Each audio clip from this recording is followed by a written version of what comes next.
Good morning, student. Our same chapter in history portion, chapter number 2, and the name of chapter is Early Man. In this chapter, the earliest people, in this chapter, some editing portion are farmers, house, poetry, mehergarh, archaeological sites. Our 4 points are added portion, means जिन बच्चों की नई books है अभी तो सबके पास नया addition आ चुका होगा, तो उसी न्यू एडिशन में हमारे कुछ टॉपिक नए हैं, तो पहले हम उनको डिस्कस कर लेते हैं ताकि हमारा ये जो चैप्टर है, चैप्टर नंबर 2 इन हिस्ट्री, वो क्लियर हो जाएगा. Okay, let's start now. The first eight point is towards settled life farmers. तो अर्लीस्ट पीपल जो फार्मिंग स्टार्ट की थी, over time farmers learn which seeds produce the most crop in the area where they lived. The gradual shift from hunter-gatherers and farmers is one of the most important advances in human development. The changed climate means that early humans could move into new areas due to rise in temperature. The growing season became longer. This led to transformation of hunter-gatherers to farmers and herders. ये देखा गया है कि ये किस तरह farmers बने. एक तो क्लाइमेटिक चेंज की वजह से, दूसरा कि जब ये एक तरफ से दूसरी तरफ मूव करते थे, one place to another place, तो इतना टेम्परेचर का या वेदर का जो एक टाइमिंग पीरियड होता है वो इतना लंबा हुआ करता था कि जिस जगह वो रहते थे वहाँ पर इनको जो ये नेचुरली फूड नेचर से डिपेंड थे, तो वो चीज़ें इनको कम पड़ती थी. तो ये जो नीड थी, हमेशा ये कहा गया है कि जो नीड होती है वो इन्वेंशन को जन्म देती है. तो जो नीड थी, इनकी जो रिक्वायरमेंट थी, जो ज़रूरत थी, उसको पूरा करने की वजह से ये हंटर गैदर से फार्मर्स एंड हर्डर्स बन गए. यानी ये अब इन्होंने फार्मिंग स्टार्ट की. People learn to be better farmers as their tools improved. Groups often remain in the same area instead of moving around every few years. They begin to develop permanent settlement. क्या देखा गया कि जैसे जैसे इन्होंने cropping की, agriculture की तरफ मूविंग किया, फार्मिंग की तरफ मूव किया, तो नए नए टूल्स इन्होंने इम्प्रूव किए उस फार्मिंग के लिए. अदर वे ये देखा गया कि ये ग्रुप में रहने लगे और ग्रुप धीरे धीरे सेम ऑक्यूपेशन को लेते हुए जिसको जैसी क्वालिटी जिसमें थी उसने उस ऑक्यूपेशन को हायर किया, और उसके साथ ये परमानेंट सेटल, यानी एक ही जगह सेटल होने वाले काफ़ी सालों तक, फिर उसके बाद मूव करने वाले बन गए. हाउसेस,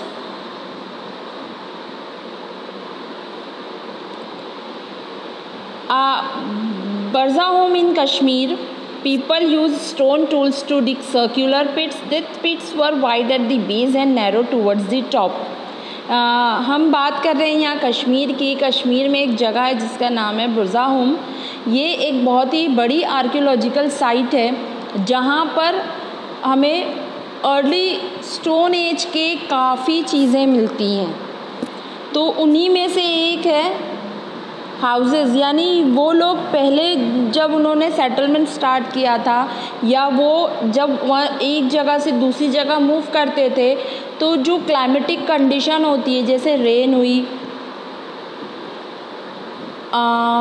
विंटर हुआ, तो इसमें अपने आप को वेदर से किस तरह सिक्योर करके रखा जाए, तो उसके लिए उन्होंने शेल्टर्स बनाने शुरू की थी. यानी अपने लिए हाउस बनाने लगे थे ये. और ये कैसे हाउस बनाने लगे थे? ये पिट हाउस बनाने लगे थे. और ये पिट्स हाउस कैसे होते हैं ये ऊपर से तो छोटे और नीचे से ब्रॉड यानी चौड़े हुआ करते थे। ये इसी के अंदर अपने लिए ये सारा सामान कलेक्ट करके रखते थे ताकि इन्हें विंटर के वो टाइम जब ये बाहर नहीं निकल सकते उस कंडीशन में ये अपनी लाइफ को इजी गोइंग इस शेल्टर में, इस पिट हाउस में कर सके। मैं आपको इस पिट हाउस की एक पिक बताती हूँ। ये रहा, ये है पिट हाउस। ये इस तरह बनाया करते थे कि ये देखिए नीचे से तो ये बहुत ब्रॉड है और ऊपर से आके ये बहुत छोटे हो जाते। तो ये स्टार्टिंग है, इसमें ये अपने लिए फायर्स वगैरह एवरीथिंग यानी जो नीड का सामान है इनका वो इस तरह से रखते थे। और इसके बाद जिसे कवर कर दिया जाता था ये कुछ इस तरह से हो जाते थे। नीचे से तो ब्रॉड है, ऊपर से बहुत नैरो है।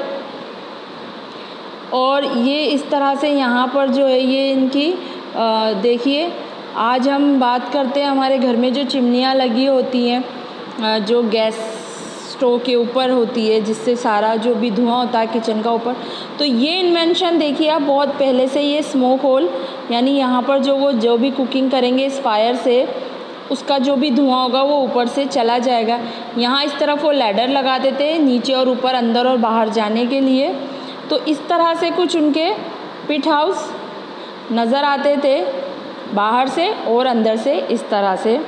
ठीक है, अब हम आगे बढ़ते हैं। पोट्री मीन्स मिट्टी के बर्तन। With the advent of agriculture, people were required to store their food grains as well as to do cooking, arrange for drinking water and eating the finished product.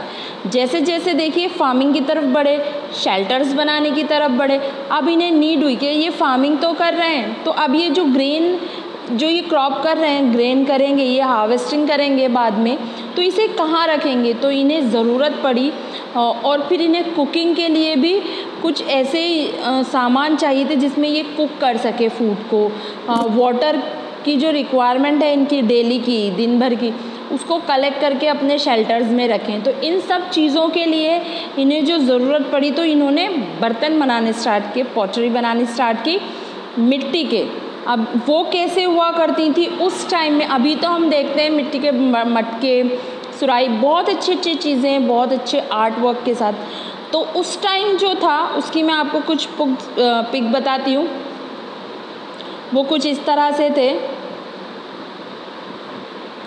देखिए ये इस तरह से कुछ मिट्टी के बर्तन हुआ करते थे उस टाइम पे। ये पानी के लिए, ये कुकिंग के लिए, ये भी कुकिंग के लिए, खाने के लिए छोटे बर्तन, ये भी पानी के लिए यूज़, इस तरह से जैसे उनकी यूजेबल चीज़ें उन्हें लगती थी वो उस तरह से मेड करते थे और उसे यूज़ करते थे। अब हम बात करते हैं हमारा last topic, archaeological site Mehrgarh. Mehrgarh is a large Neolithic site located at the foot of the बोलन पास इन मॉडर्न डे पाकिस्तान। आज अगर मेहरगढ़ की बात करें तो ये पाकिस्तान का हिस्सा हो चुका है, जो बोलन पास में है, जो पाकिस्तान में है।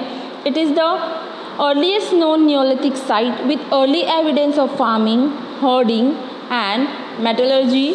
Archaeological have unearthed animal bones of sheep, goat, deer, pig and cattle.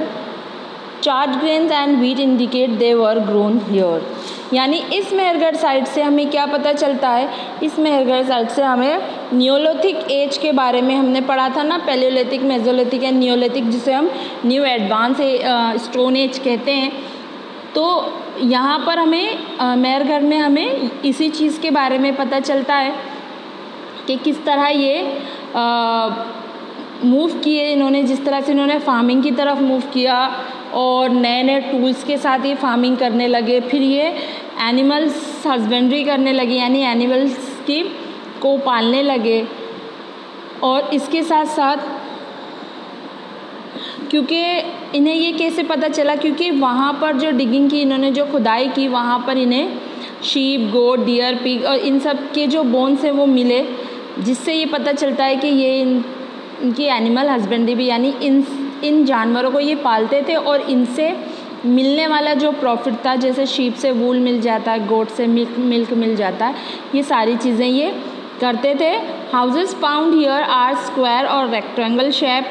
The house divided into 4 or more rooms.